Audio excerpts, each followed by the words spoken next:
Hi everyone, I'm Senator Roger Marshall from the great state of Kansas, and I want to welcome you to another episode of Ag Talk with Doc.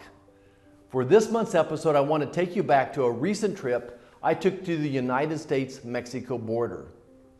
It was on this trip where I met with a dozen Texas farmers and ranchers in Falfurrias, which is about 75 miles north of the border. These ranchers are experiencing tremendous difficulties due to the inhumane border crisis that Joe Biden's policies have created. Falfurrias is located along an area between where smugglers drop off illegal migrants and where they are picked up by others. It's a hazardous area with treacherous conditions for migrants who have often traveled thousands of miles. In some cases, they've traveled 2 or 3 days without water in the Texas heat. It's because of these conditions that Texas farmers and ranchers in the area are facing a daily invasion of illegal immigration on their property. What's more, they're finding dead bodies on their property almost every day. It truly is a human tragedy in every sense of the word. When the migrants do survive the trek, oftentimes they leave behind destruction of property like you just couldn't believe. Texas farmers and ranchers wake up each day to find break-ins, piles and piles of garbage, torn down fences, destroyed gates, vehicle thefts, home invasions, and much more. All that being said, I hope you'll continue watching this episode of Ag Talk with Doc. I want you to hear these stories straight from the farmers and ranchers I met with in Texas.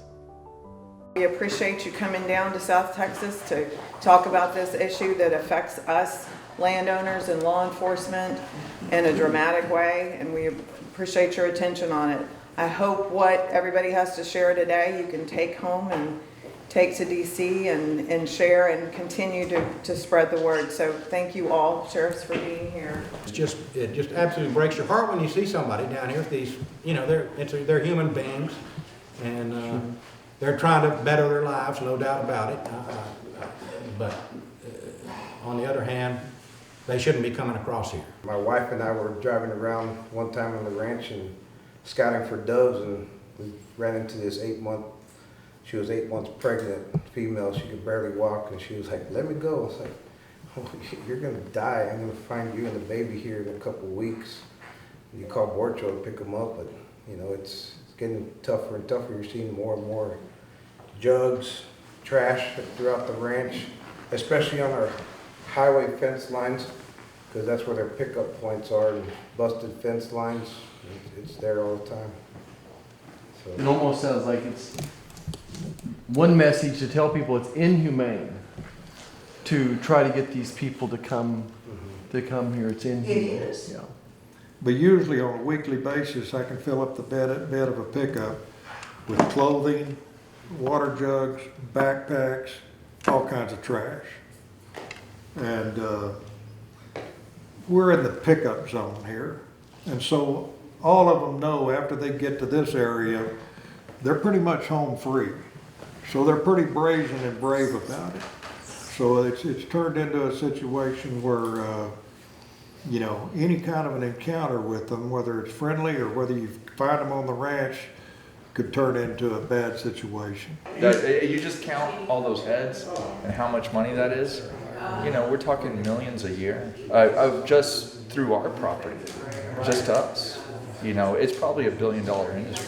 Yeah, we're hearing $3,000 to $7,000 a person. Oh no, that's cheap. That's Right, cheap. right. So you take that, 20 people a day through our place, multiply that, just extrapolate it. It's incredible. That's a heck of a lot of money. So, we've been in situations where they're smuggling drugs over here while they're smuggling humans over on this side. Nothing compared to what happened in 2021 when Biden took office. In January of 2021 and part of February, we had a border op, and in that one border op, we reported more traffic than we did the whole year of 2020 in one border op. What did Biden do to cause the traffic to come? All his rhetoric and all of his talking about how he was going to let everybody come in here, and this was when he was first running for office. And then he virtually, the word's out all across the planet that he's going to let everybody come in here, and here they come. There's got to be some kind of advertising even. A young woman I talked to who works in counseling at some of these centers, youth centers where the kids come who are under 18 unaccompanied, say their parents have sent them because they have heard it's been advertised in their countries, mainly Honduras, El Salvador, Guatemala. Anyway, in those areas, there's ads somewhere encouraging people to come. To the day of the election, I mean, here it comes. We were back in 2014 again. I mean, just out of control. What's going on is exactly what they want to be happening.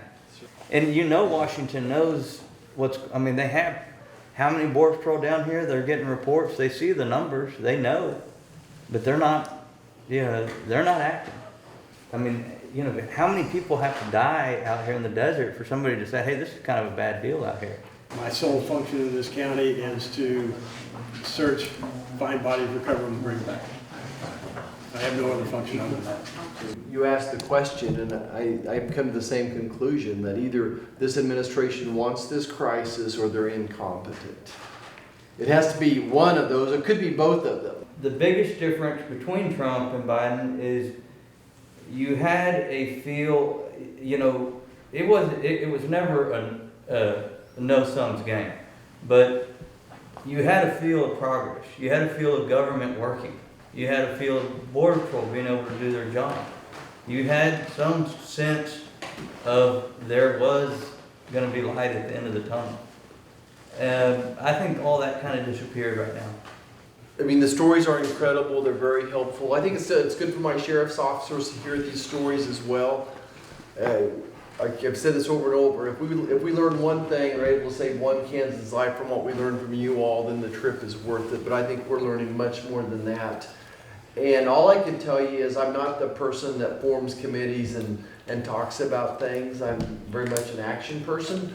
And I look forward to sitting down with Senator Cornyn and his staff. I know that I don't want to reinvent the wheel.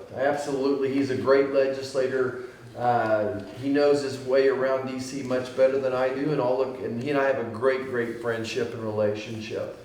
So I look forward to sitting down with him, and especially on the federal prosecution of human smuggling. It sounds like a simple solution. So thank you, everybody.